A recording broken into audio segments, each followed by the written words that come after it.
Okay, but it won't let you preview it. That's fine. We're not Stop. going to sync with the player. So now you're streaming.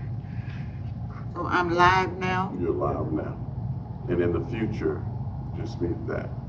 And then I get back that talking. Oh, okay. Because the only thing it's doing is it's repeating what you said 20 seconds ago. But they kept repeating It will. So the kids come back and listen and hear. it. They hear you now. You can start. You ready to go? Okay. I just gotta get my joystick. You're good to go. Get my joystick. So just mute it and you'll be ready to go. When you Okay. hear that. Oh, let me apologize to them when I get there.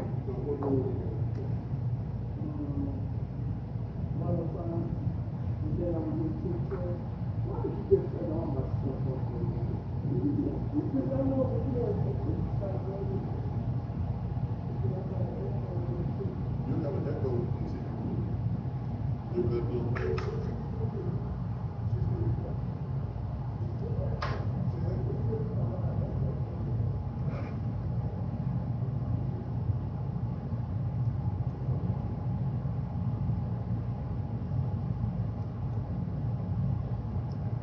Okay.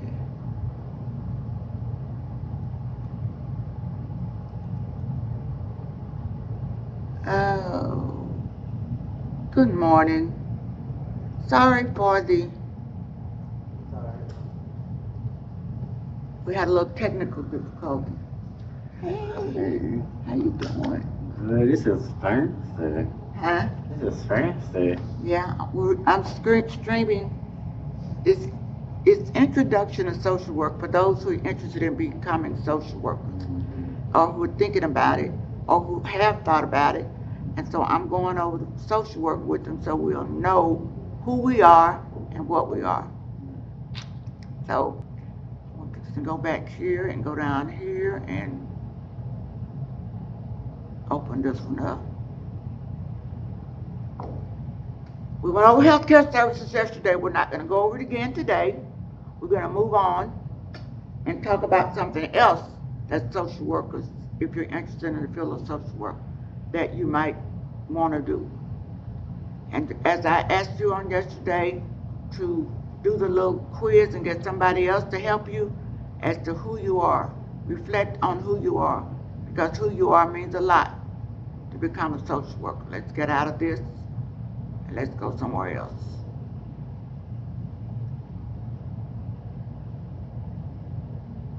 I will not be here Wednesday or Thursday. Pray for Miss Gaines.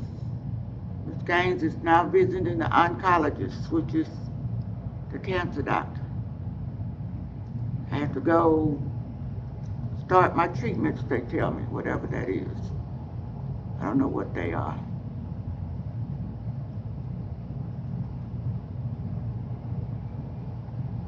And we don't want to talk about mental health, do you?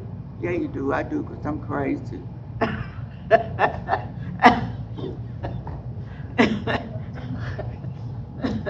Yes, you do. Social workers also are involved in mental health. And I'm trying to touch on all the areas that social workers might be interested in, or you may be interested in as a social work student or person. Social workers do specialize. They specialize in it. When you get out your BSW and you decide to do your master's degree, do your master's to get MSW, then you specialize in whatever you want to specialize. Gerontology, mental health, medical health, or whatever you want to specialize in. Right now we're going to talk about mental health. It says mental health is the successful performance of mental functioning, resulting in productive activities, fulfilling relationships with other people, and providing the ability to adapt to change and cope with adversity. And we have a lot of mental health workers, especially in the veterans area of social work, because we have a lot of veterans that come back with mental health problems. Mental health can be considered a disability when it's been defined like PTSD syndrome, other things that has to do with mental health. And social workers are really needed, according to the Surgeon General of the U.S. Mental illness is defined as refers to collective to all diagnosable mental disorders, health conditions characterized by alterations in thinking, mood, or behavior. Hi, sweetie. Come back to see me. Are you in STEP? No, ma'am. You're not helping with STEP? You just visiting? Well, I'm here. I'm doing work study because that's what done. Oh, good. Help Dr. McDonald because he come in here and help him with the board. Okay. These changes result in distress or problems functioning socially. And you can find that in the American Psychological Association said define mental health that way in 2016. Okay, biological and psychological factors for mental health disorders. Mental illnesses and physical illness are inseparable. The mind is activities in the brain, a physical body organ. Therefore, the mind-body split or separate in a false concept. In most cases, mental illness can be traced to physical changes in the brain. And that's like Alzheimer's and dementia. Physical changes take place in the brain to cause mental illnesses. And a lot of people look at, oh, it's nothing wrong with that person, but when changes in the brain take place, you can't tell what it is. It's the behavioral. You'll notice the behavioral changes in people as to when they're mentally disturbed or they're mentally ill. I hope you all are going on with your projects and getting them done so I can have them in by the last of June so I can make sure that I give everybody the proper grade that they have because I will read these. If you need a little extra time, let me know. Biopsychosocial perspective, and that's how social workers look at everything as biological, psychological, and social. A biopsychosocial perspective is needed to successfully diagnose and treat mental disorders. This perspective focuses on the interaction between a person's social environment, their medical history, their past history, which could mean trauma, the family, your peers, your school, the larger socio-cultural environment, psychological variables, and genetic factors. And this has a lot to, this is just like the school shootings that we've been seeing here lately. These young people probably had some mental distress, but nobody noticed it. And you have to go back into their past experiences as trauma. Was there trauma, something going on in the family? Did something happen with peers? Did something happen in the past at school? What's in the larger socio-cultural background of that person to cause that person to wander off the path and go into doing what they did. So you have to be in touch with all of these background issues in order to help the person to know where they are in order to decide if that person was mentally ill or not. And most likely, mental illness is going to play a part in it. And that's what social workers are going to. You're going to be familiar with things like that, or familiar with, in order to help that person. Although that person may be tried for that crime, but there's a mental illness in there and they will need a social worker to help out. Social factors relevant to the diagnosis of mental illness. Cultural interpretations of symptoms often differ. A specific behavior may be viewed as acceptable in one culture and pathological in another. Adequates, which is the adequates de nervios, and that's Spanish. So it's equated to the nerves. It says the nerves. There's a reciprocal relationship between a child's biological state and its environment. It is. Some things don't show up right at one point in time, but as you progress over time, over age, things show up. Let's take an example. An example is a child that's been abused all down through the years. things may not show up for that child as that child is little. Those things may be hidden or covered, but as that child progresses, those things come out and they will show up, and they'll show up in very different ways. Like there is the 3 faces of Eve. Eve has 3 faces. She's got 3 personas, 3 persons in one person.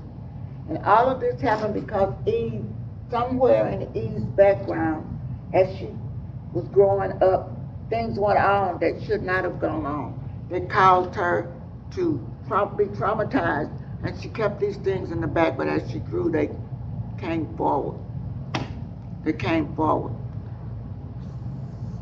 Physiological changes may result from exposure to trauma and may interfere with the child's development. And that does happen. Will interfere with the development of the child and help the child stymie growth or either mind changing.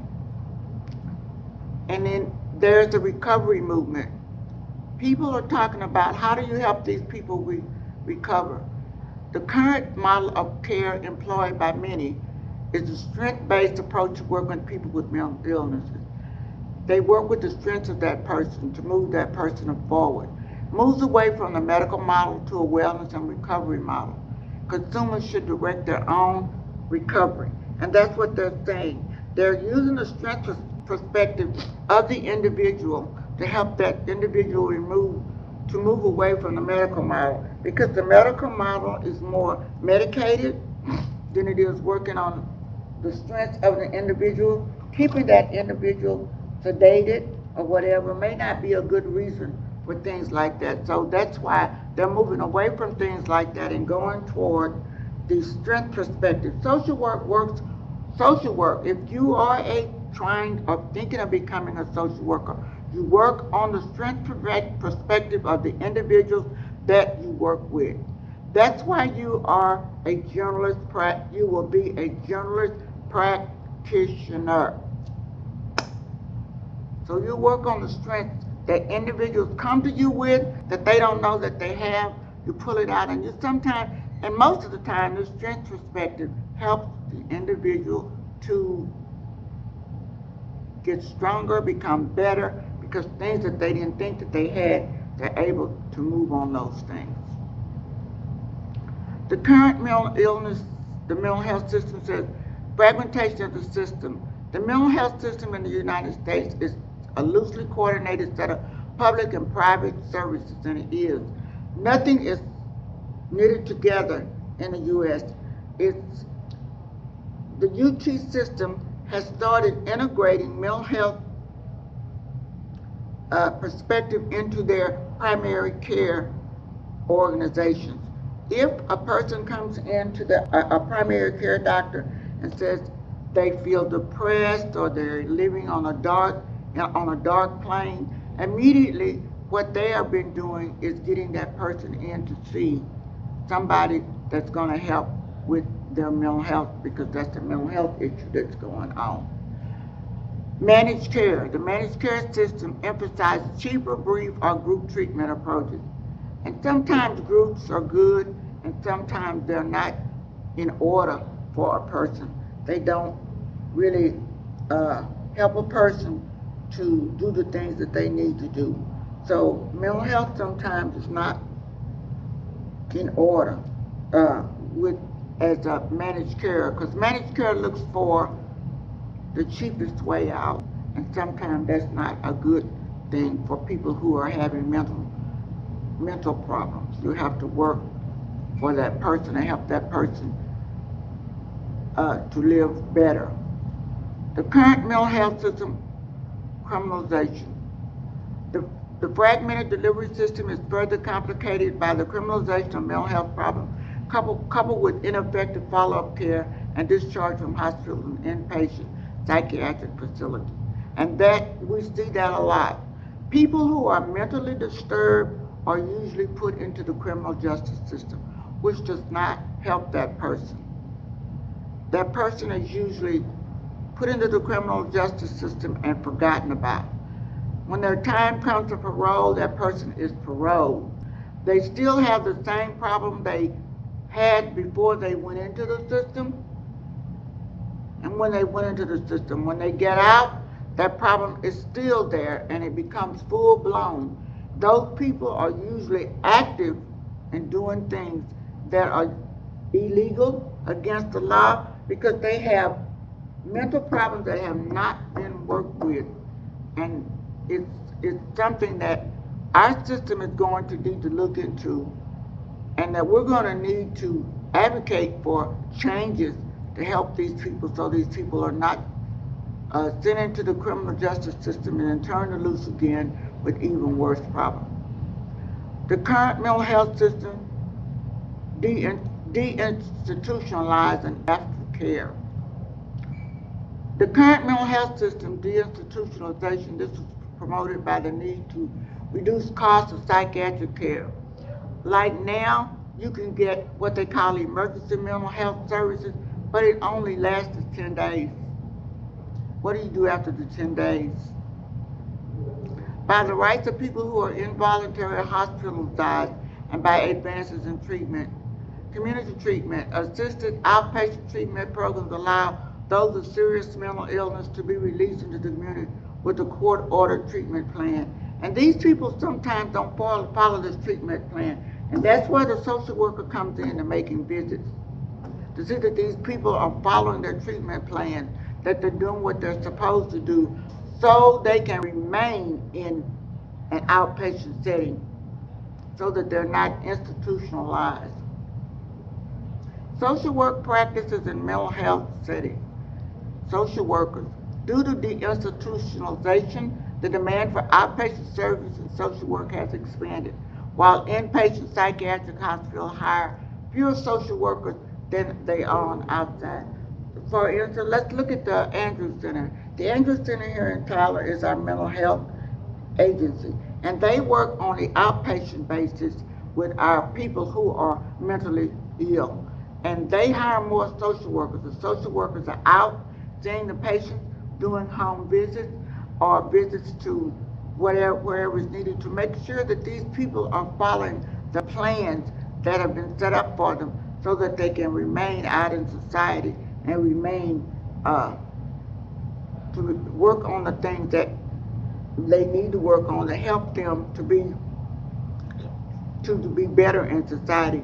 Their group work, they have groups, they work in groups that they visit the Andrews Center some daily, some every other day, to work with these people to help them function better in society, and they can remain uninstitutionalized if they attend their groups, do the things that they're supposed to do, and the social worker is working closely with that person.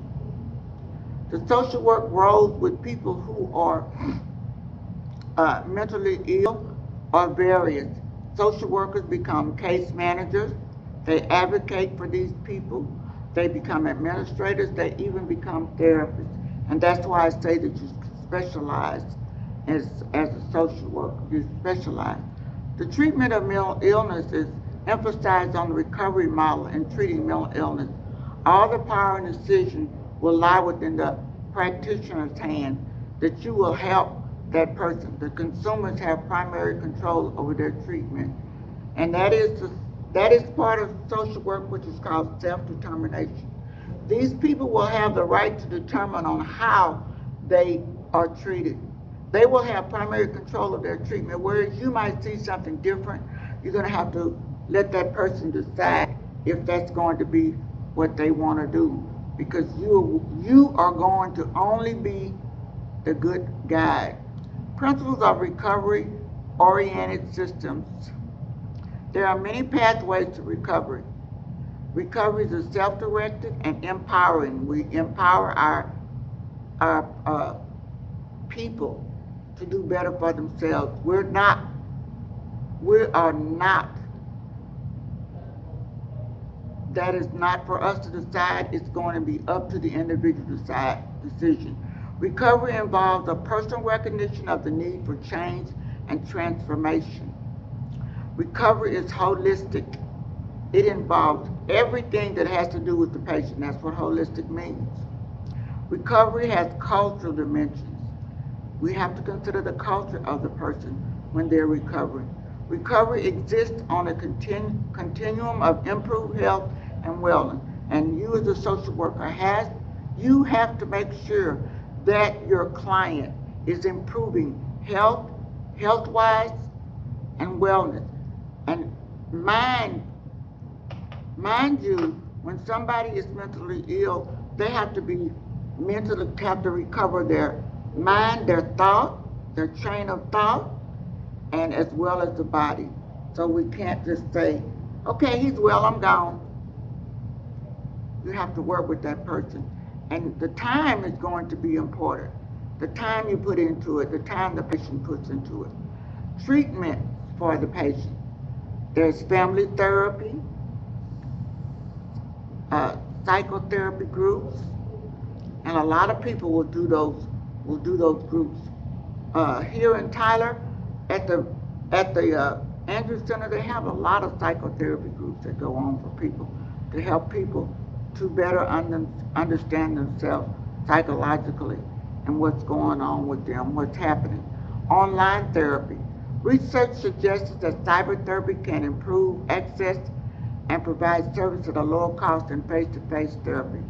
This is getting very popular. That UT Southwest, which is in Dallas, now have a cybertherapy program.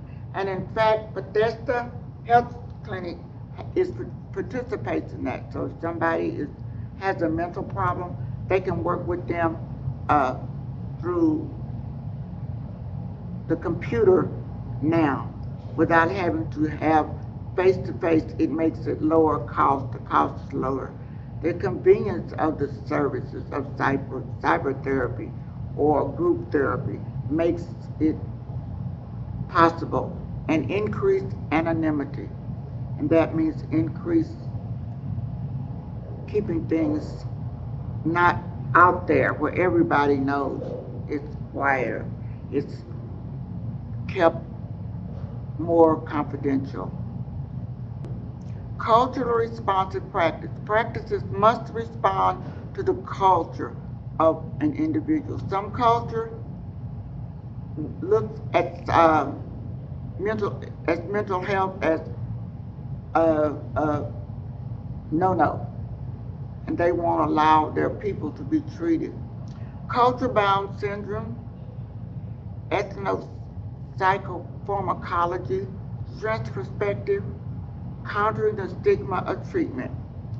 Some cultures looks at mental illness as a stigma, and they don't allow their loved ones or people in their family to go through the treatment. So that's where it's going to come into the social worker to try to teach that family or that person that it's not a stigma in the treatment to help your loved one to become better.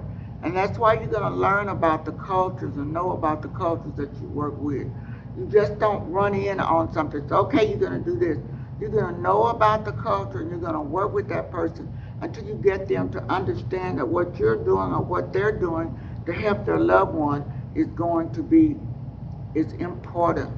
That the loved one is, you're working with the loved one to get that loved one better, not to help that, not to destroy that loved one.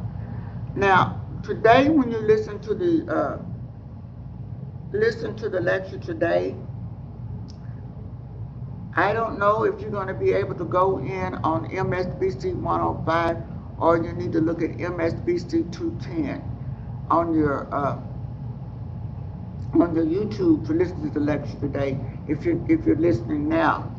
So you might try both of those in order to listen to the lecture. I want you to be able to hear the lecture and do the lecture, because you all are doing the 5-page paper in APA. That's what is a social worker? Who is the social worker? What is the social worker? Obstacles to treatment. Remember, anybody that's mentally ill, there are going to be some obstacles. And sometimes it's family obstacles, sometimes it's individual obstacles. And the social worker is going to need to work with those obstacles around those obstacles. The first and the foremost one is the fear of being stigmatized by friends and family or employers. Some people fear that if they have a mental illness, family will say you're crazy, friends say you're crazy, or employers become afraid to let you work. And you're going to have to work with that person in overcoming those obstacles. Fear of discrimination. People will fear that they're going to be discriminated against, that somebody will say, oh, we can't hire you because you have a mental illness.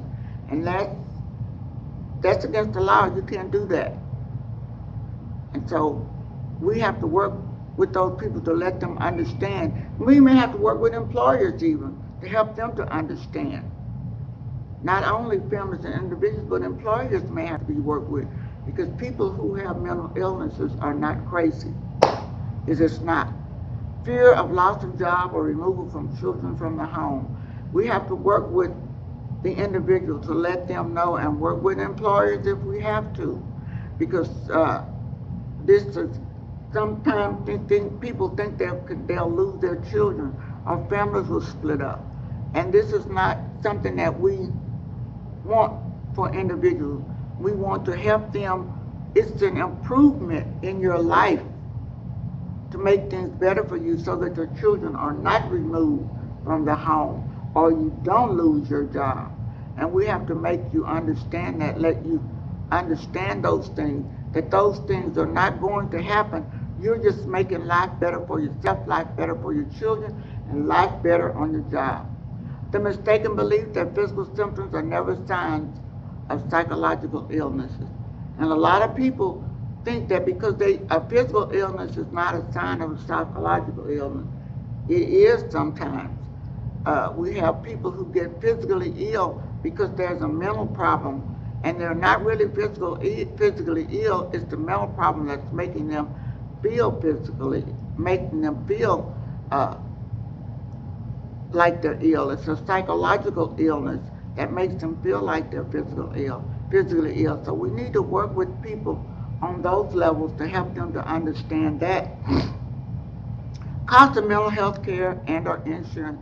People say mental health care is costly, and it is costly, and some insurance will require prior approval before they go into helping somebody that has a mental health problem. So you as a social worker will work with that family, work with that individual, work with that insurance company to try to see that that person gets what they need so that they can get healthier, and then the insurance company is not spending so much money, and the mental health agency will know that they can work with that individual. Policies and issues concerning mental health. Mental Health Parity Act and the Mental Health Parity and Addiction Equity Act. You need to look at, I want you all to look at those acts, look them up, and know what they are. The Affordable Care Act, the mental health issues and the military, PTSD syndrome, values and ethics, confidentiality. Tomorrow what I'll do, I'll have those acts and I'll put them up as to the meaning of each one so that you will have them, and the confidentiality, PTSD syndrome, the Mental Health Parity Act, Mental Health Parity and Addiction Act, Affordable Care Act. We'll put those acts up and we'll talk about them for a few minutes tomorrow, so that I'm going to try to be here tomorrow, but it'll be late when I get here, and I will lecture anyway. So this morning, I'm sorry for the inconvenience of our electronic problem this morning. I hope that you have a rest of the good morning. I ask that you look up your Mental Health Parity Act, your Mental Health Parity and Addiction Equity Act, Affordable Care Act, MS, the mental health issues and the military, PTSD syndrome, values and ethics, and confidentiality. And we'll talk about that, a little bit of that tomorrow. So I'm saying that you have a good morning, and I'll try to see you tomorrow. Thank you all so much for all that you're doing, and hopefully you're getting your assignments done so that you can get them in before the end of the term, and I can get them graded, and you can have your grade. Thank you so much. Look to hear from you if you have any problems. Thanks again. Have a good morning.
No need for the jacket. I am here.